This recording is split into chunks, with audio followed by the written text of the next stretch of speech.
DaVo here from the Axiom Body Piercing Studio in Des Moines, Iowa, located inside Skin Kitchen. Coming up next, what you should know before you get a nipple piercing. Yes, pre-piercing consultation for nipple piercings, both male and female. So stick around.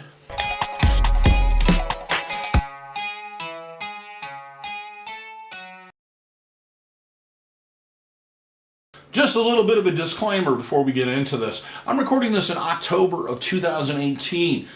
Piercing is a growing and evolving industry. Research, things change, new information comes up, etc. So, if you're getting conflicting ideas or suggestions from your piercer, or even myself in the future, consult them before you take this advice. Ask them questions about it. If you're getting those conflicting views, maybe they're misinformed, but they may have some new information that's very important that I don't have at this point or juncture.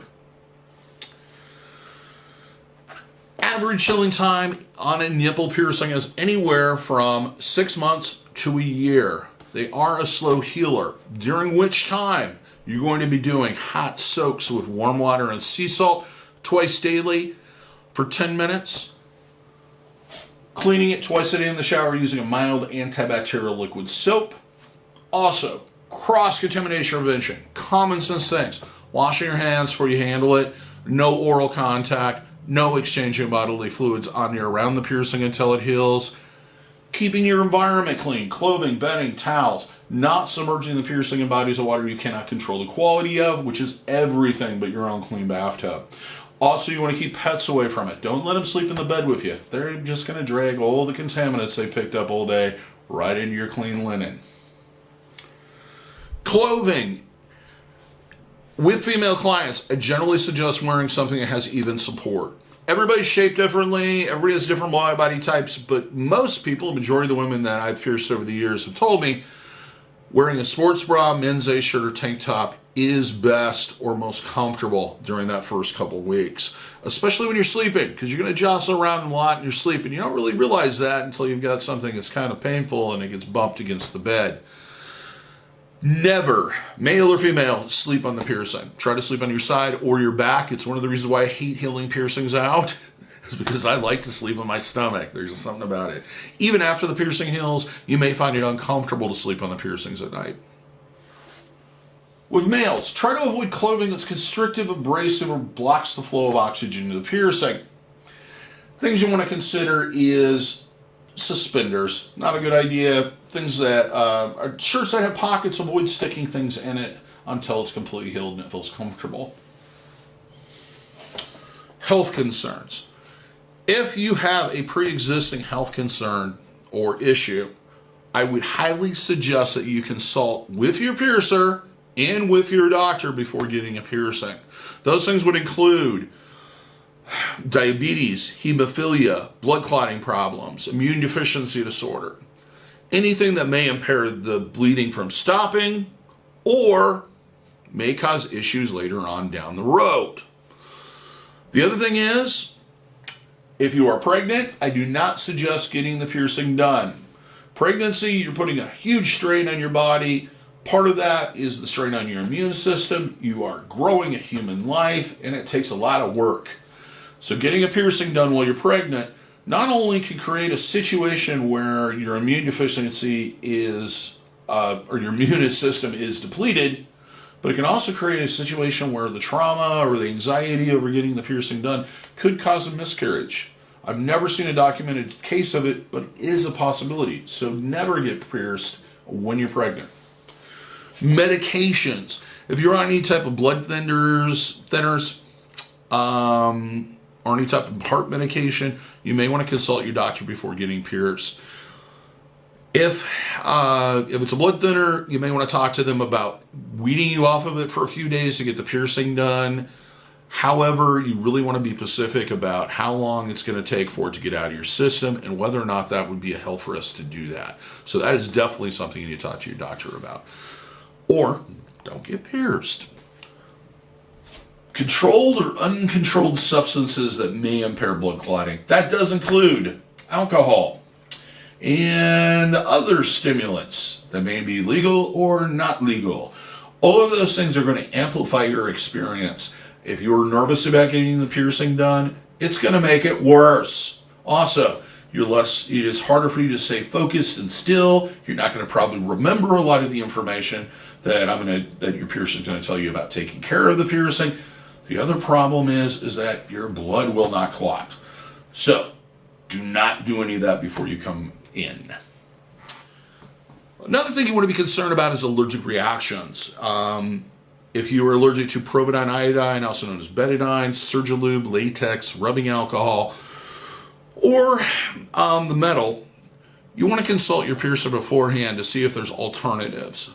With metal, people that have metal allergies, a lot of them have been told they have metal allergies, but they don't necessarily do. They're just allergic to cheap, crappy jewelry.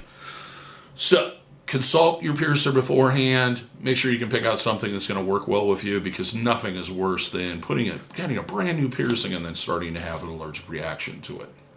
Jewelry. Basically, with nipple piercings, because of the size of the nipple, we generally have to have something, in the amount of tissue we take, we want to have something as flat as possible. Which means if you do want to get it done with a ring or circular barbell, it does need to be a larger diameter to allow as much of the piercing area to be as flat as possible. You don't want to put something super small in there. I generally suggest either large diameter rings, usually 5/8 of an inch or larger, depending on the nipple size, or straight barbells, not curved. Curved barbells tend to heal like this and cause those issues of migration and the uncomfortable effect of flip-flopping during the healing process. Shopping list. Some things you want to pick up. Sea salt, which you can find in the baked goods aisle of any good grocery store. It's also really good on French fries, and it's supposed to be healthier for you. Distilled water. It's the same stuff that goes in your iron. You can usually find it. It's not purified. It's not filtered. It's distilled. You can usually find it in the beverage aisle of most good grocery stores. If you can't find it there, check next to the infant care section. Sometimes I'll put it next to the baby formula. If you're in a large department store, you might want to consider checking where the appliances are, because sometimes they keep it there for the irons and the humidifiers. The other thing is a antimicrobial germicidal soap, antibacterial soap. Common, easiest to find, the most common and easy to find is Dial Gold. You want something that doesn't contain a lot of moisturizers, fragrances, or other additives. However, your best bet is always to go with the pharmacy level of satin and Provin. If you're one of those people that likes natural products, grapefruit seed oil-based antibacterial soap can work. Just make sure it's fragrance-free and moisturizer-free. Free! You can find it at good health food stores. Even larger grocery stores and department stores, if they handle a lot of natural products, will probably have it. Medicine cups. You can do soaks with a shot glass or a small glass or juice glass over and over again. It's just my experience that I'm lazy and I don't clean that thing right away, and then the salt crystals start building up on the sides of it. So, a way to get around that possibility and just add to your laziness, get a thing of plastic disposable medicine cups. You just use them and toss them. Really easy. The other thing is, have plenty of clean paper towels on hand. They just come in handy. Breastfeeding is a common question that I always get when it comes to nipple piercings. First off, I have had a lot of clients that have noticed an increase in sensitivity after getting the piercing done if they've breastfed in the past. So that is a possibility. Not a guarantee, a possibility. If you're planning on breastfeeding in the future, having the nipple piercing should not affect breastfeeding. We always think that, I think people have this vision of just like milk squirting out in all directions because of the piercing coming out. That's not the case. Most of your milk ducts are actually located in the areola, which is the part of the nipple that the piercing area that we avoid because there are all those milk ducts. The nipple is more of a spongy tissue or a collection point. It doesn't affect the flow of milk. Let me just let you know that first off and foremost. However, I am not going to suggest that you keep the jewelry in while nursing. And having a metal object or even a non-metal object in an infant's mouth with loose pieces is just asking for something bad to happen. It's a choking hazard, is what I'm getting at. So you may have to abandon the piercing, depending on how diligent you want to be about taking them out, putting them back in every time you breastfeed. Nipple piercings are one of those piercings that close pretty rapidly. It's basically, you need to make that commitment to keep the jewelry in. If you are looking towards the future and you're seeing a lot of things like medical treatments or etc. that's going to constantly make you remove the jewelry for long periods of time, or maybe a work situation, I'm going to suggest against the piercing. Also, before you get it pierced, if you're planning on any type of vacation or travel where it involves swimming, wait until you get back. It's just going to be easier. Plus, you're not going to want to stop twice a day for whatever you're doing. Run to the hotel room, do the soaks for 10 minutes and clean it in the shower, and then run back out. It just turns into a hassle. Go take your vacation, enjoy yourself, relax. Don't deal with a healing piercing while you're on vacation. It's just not fun. So that's it. That's most of what I would suggest as far as what you should know before you get a nipple piercing done. If you feel like I didn't cover something, or you still have a question about something, please make a comment. I'll be happy to answer it. I like to share my knowledge. That's why I do these. If you like the video, please give me a thumbs up. Let us know that you enjoyed it. Also, please subscribe. This channel covers both the Axiom, which I do all the body piercing, that's the Axiom part, and Skin Kitchen Tattoo.